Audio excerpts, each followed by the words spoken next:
Saludos estudiantes de Student Solver. El día de hoy discutiremos el tema sobre los tipos de enlace. Para química orgánica vamos a aprender a identificar cuando tenemos la presencia de enlaces de tipo covalente polar, covalente no polar y cuando tenemos la presencia de enlaces de tipo iónico. Para estos ejercicios tenemos que tener en cuenta las electronegatividades de cada uno de los átomos que forman ese enlace. Y también tenemos que tener en cuenta ciertos parámetros encontrados en la literatura, cualquier libro de química orgánica lo tiene, que vamos a escribir acá para tenerlos presentes. Vamos a identificar los enlaces covalentes no polares, como CNP. Identifiquemos los enlaces covalentes polares, como CP. Los enlaces iónicos vamos a identificarlos con una I, para mayor facilidad. Entonces, hay ciertos valores encontrados en la literatura que nos indican dentro de qué rango se encuentra cada tipo de enlace. Les explicaré ahora qué tiene que ver cada uno de estos valores con el tipo de enlace. Para los enlaces covalentes no polares tenemos valores comprendidos entre 0 y 0,4. Para los enlaces covalentes polares tenemos valores comprendidos entre 0,5 y 1,7. Y para los enlaces de tipo iónico tenemos mayores a 1,5. Entonces, vamos a explicar qué tienen que ver estos números con el tipo de enlace. Para identificarlo, tenemos que hacer una operación algebraica restando las electronegatividades de los átomos que están involucrados en cada uno de los enlaces. Por ejemplo, si tomamos en cuenta una molécula de hidrógeno molecular, hidrógeno gas, si escribimos su estructura de que culé va a ser algo así. Entonces, este guión que básicamente dibujamos en química orgánica representa el enlace entre una molécula, o perdón, un átomo de hidrógeno y otro átomo de hidrógeno. Ahora, recordamos que ese enlace está estructurado por dos electrones, en el caso de que sea un enlace covalente. Entonces, esos dos electrones son electrones aportados por cada uno de los hidrógenos. Está discutido en los temas anteriores. Ahora, para saber si este enlace entre los dos hidrógenos es covalente no polar, covalente polar o iónico, debo realizar una resta entre las electronegatividades. Pero ¿qué pasa? La electronegatividad del hidrógeno la tenemos con un valor de 2,2.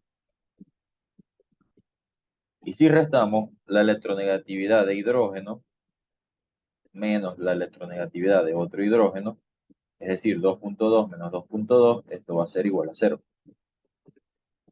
Por lo tanto, este enlace que estamos viendo entre dos hidrógenos está dentro del rango covalente no polar, entre 0 y 0,4. Por lo tanto, va a ser un enlace covalente no polar. ¿Sí? Ahora, por ejemplo, si evaluamos otra molécula,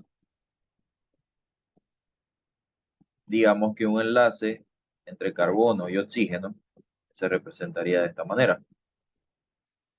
Ahora, debemos de identificar electronegatividad para el carbono y la electronegatividad para el oxígeno.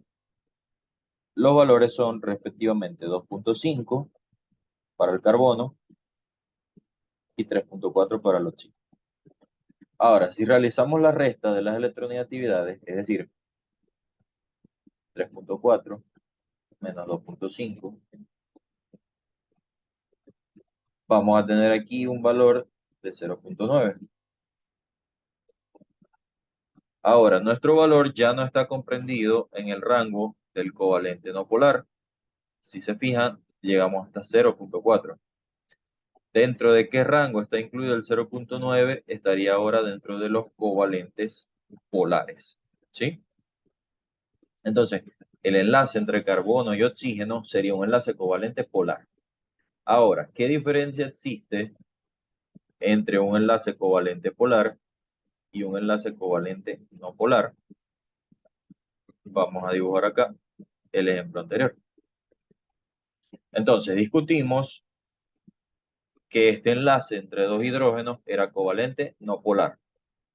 Lo demostramos algebraicamente. Ahora, como es covalente no polar, significa que los electrones del hidrógeno 1 y del hidrógeno 2 están distribuidos simétricamente dentro de lo que sería el enlace. Ahora, si dibujamos un enlace covalente polar, como es el enlace entre carbono y oxígeno, observamos que los electrones, aun cuando uno lo aporta el carbono y el otro lo aporta el oxígeno, van a estar parcializados hacia el átomo más electronegativo. En este caso, decíamos electronegatividad 3.4, electronegatividad 2.5.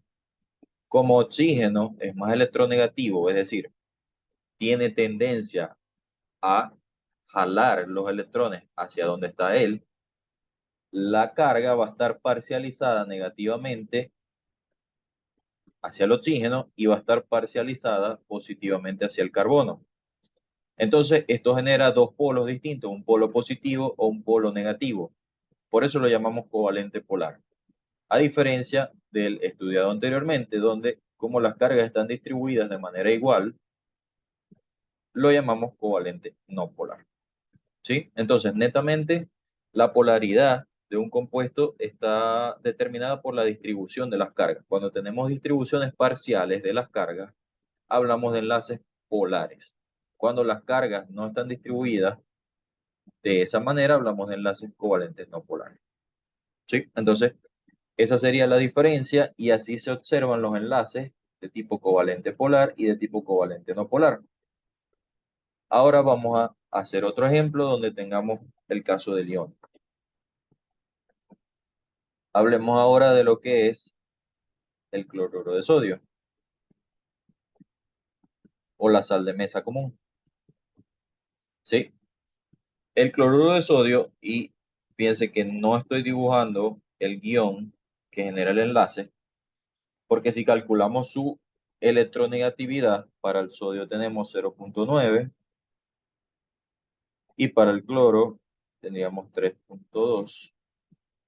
Si realizamos la resta, 3.2 menos 0.9, entonces tendríamos aquí a 1.3, perdón, 2.3. ¿Ok? Entonces, como el valor ya es mayor a 1.7, estamos hablando de un enlace de tipo iónico. ¿Y qué pasa en el enlace de tipo iónico? Que como no es covalente, es decir, no vamos a compartir electrones, es la diferencia entre un enlace covalente y un enlace iónico. El enlace iónico no se comparten los electrones. Simplemente el átomo que sea más electronegativo es quien se va a quedar con los electrones. Por lo tanto, si dibujamos estructuras de Lewis, para el sodio que tenemos un electrón y para el cloro que tiene 7 electrones de valencia, ¿qué va a ocurrir? Que el único electrón que tiene el sodio, es decir, este que está aquí, va a pasar a ser un electrón ahora en la estructura del cloro. Por lo tanto, el enlace del cloro va a tener 8 electrones completando su octeto, por lo tanto una carga negativa, una carga formal, no estoy hablando de cargas parciales, esto ya es formal, y el sodio sin electrón va a tener una carga positiva. Entonces, esa atracción electrostática entre negativo y positivo es lo que va a generar el enlace iónico. Por lo tanto, aquí no estamos hablando de guiones ni nada por el estilo, porque el enlace iónico se genera entre cargas electrostáticas que se atraen. Entonces, estas serían las diferencias entre estos tres tipos de enlaces que usamos en química orgánica. Evidenciamos qué pasa con los electrones en cada uno y tenemos los valores con los cuales podemos calcular si es covalente no polar, covalente polar o si el enlace es de tipo ion. Para más información, pueden contactarnos en nuestra página de Instagram o por nuestro número de contacto para asesorías en directo. Así que Les deseo una feliz noche.